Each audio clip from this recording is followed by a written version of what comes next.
안녕하십니까. 알파스트리트 파트너스입니다. 2023년 4월 20일 목요일 마감시장 보겠습니다. 코스피 지수가 0.46% 빠져서 2563으로 마감을 했습니다. 오늘 코스피는 제법 하락을 했습니다. 그래 거의 0.5% 정도 이렇게 하락을 했고요. 코스닥 지수가 많이 빠졌습니다. 코스닥 지수가 거의 2.6% 이렇게 빠졌네요. 최근에 보면 좀 코스닥이 과하게 올랐다는 그런 생각이 좀 들었죠. 보면, 주봉 차트로 보면, 굉장히 이렇게 가파르게 올랐었습니다. 그래서 코스닥 같은 경우는 사실은 그 전에 이제 코로나 고점 대비해서 떨어진 거에 절반 이상 이렇게 올랐었는데, 코스피 지수에 비해서 좀 이렇게 더 많이 올랐었거든요. 그러다 보니까 아무래도 조금 이렇게 조정이 나온 것 같습니다.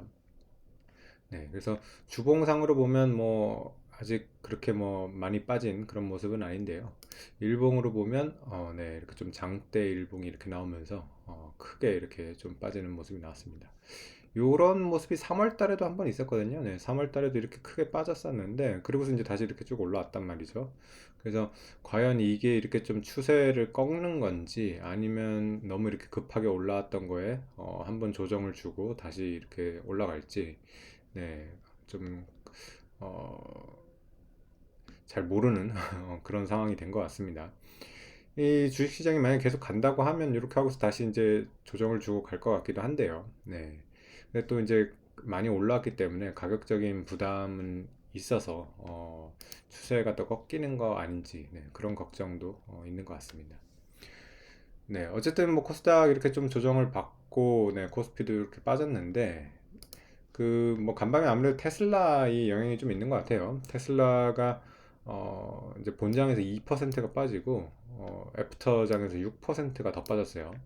그래서 테슬라가 좀 많이 빠졌는데 테슬라가 요즘 계속해서 가격을 인하하고 있죠. 그러다 보니까 이게 마진이 많이 줄어듭니다. 그래서 마진이 많이 줄어들어서 약간 테슬라가 지금 조금 치킨 게임을 하는 게 아닌가 뭐 그런 생각이 드는데 이게 아무래도 우리나라 최근에 이제 반등을 이끌었던 2차 전지 그 투심에 조금 영향을 주는 것 같습니다. 아무래도 조금 부정적인 영향을 주는 것 같아요. 그래서 오늘 보시면 어,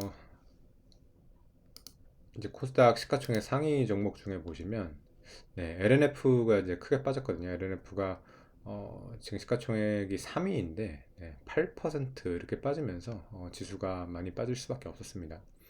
그래서 2차 전지 쪽이 대체적으로 다 많이 빠졌죠. 대형주들 같은 경우 봐도 뭐 삼성 SDI도 1% 이렇게 빠졌고요. 포스코 퓨처엠도 1%대 이렇게 빠졌습니다. 에코프로는 그래도 덜 빠졌어요. 최근에 좀 빠졌기 때문에 좀 덜 빠진 그런 모습인 것 같아요. 1% 정도 빠졌고요. 에코프로 BM 같은 경우는 보합 정도였습니다. 그리고 또 상대적으로 좀 강했던 거는 뭐 LG화학이나 포스코홀딩스 같은 경우는 LG화학은 이제 플러스가 났고요. 포스코홀딩스도 보합 정도로 어떻게 보면 좀 덜 올랐기 때문에 이렇게 또 잘 버텼던 것 같습니다. 그 외에 이제 보시면 뭐 삼성전자 같은 경우는 별로 방향성이 없죠. 0.3%뭐 이렇게 빠지면서 네, 계속 방향성이 없는 그런 모습이 나오고 있습니다.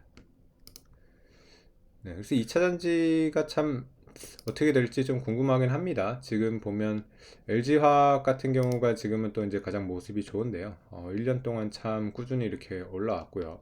최근에 이제 85만 원까지 고점을 찍었었고요. 오늘 같은 경우도 오늘 같은 장에도 이렇게 80만 원 이렇게 유지를 해주면서 상당히 이렇게 좋은 모습을 보여주고 있습니다.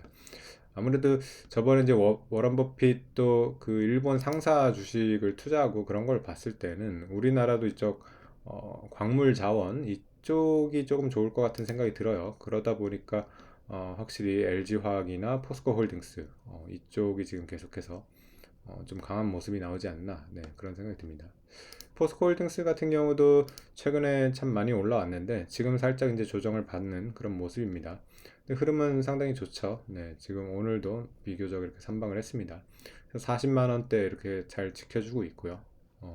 포스코홀딩스 같은 경우는 아직 리튬 그 사업이 본격적으로 매출이 나오지 않는데도 네, 이 정도 지금 좋은 모습을 보여주고 있어서 리튬 사업이 이제 본격적으로 나오게 되면 또 굉장히 좋은 모습을 보여주지 않을까 네, 그런 생각이 듭니다. 네, 그래서 어쨌든 뭐 코스피 오늘 좀 아쉽기는 합니다. 계속 이제 2,500대 이렇게 후반 정도 오니까 확실히 이제 가격적인 그런 저항 때문에 이렇게 좀 밀리는 이런 모습이 나옵니다. 그래서 2,550선 위에서 이렇게 조금 이렇게 밀리고 있는데 그래도 다행인 거는 외국인이 그렇게 파는 건 아닙니다. 오늘 코스피 보면 1,500억 매수로 이렇게 잡혔기 때문에 외국인이 만약에 팔면서 이렇게 떨어지면 이거 좀 추세적으로 하락하는 거 아니야? 이렇게 생각할 수도 있는데 외국인이 아직까지 그렇게 파는 모습은 아니어가지고 일단은 잠깐 쉬어간다. 뭐 이렇게 보는 게 더 맞을 것 같습니다. 네, 원달러 환율 같은 경우는 1320원대 계속 유지를 하고 있고요. 장중에 이제 1330원대까지 가가지고 조금 원달러 환율은 불안하기는 합니다. 그래서 야금야금 오르는 그런 모습이 나오긴 하는데, 네. 이건 아무래도 근데 무역 적자랑 이 경상수지 적자 때문에 어쩔 수는 없는 것 같아요. 그래서 이런 무역 적자, 경상수지 적자가 좀 해소되지 않는 한은 환율이 지금 쉽게 떨어질 수는 없는 상황인 것 같아가지고 조금 그 환율과 지금 주식 시장이 약간 지금 따로 놀고 있죠. 원래 환율이 이렇게 높으면 주식이 좋을 수가 없는데 주식 시장은 상대적으로 이렇게 강한 모습을 계속 보여주고 있습니다. 네. 그래서 뭐 결국 뭐 미국 같은 경우도 지금 큰 재료가 없어가지고 좀 이렇게 막혀 있는 모습이거든요. 네. 그래서 S&P도 4,150 계속 여기서 지금 막혀 있어요. S&P 같은 경우가 이제 4,200, 4,300 이런 식으로 가주면 아마 코스피도 2,600, 2,700 이런 식으로 갈 수 있을 거라고 보입니다. 네. 그래서 미국 주식이 좀 더 오를 수 있는지 네. 그런 거를 한번 좀 지켜봐야 될 것 같습니다. 네. 오늘 시장은 여기까지 하겠습니다. 감사합니다.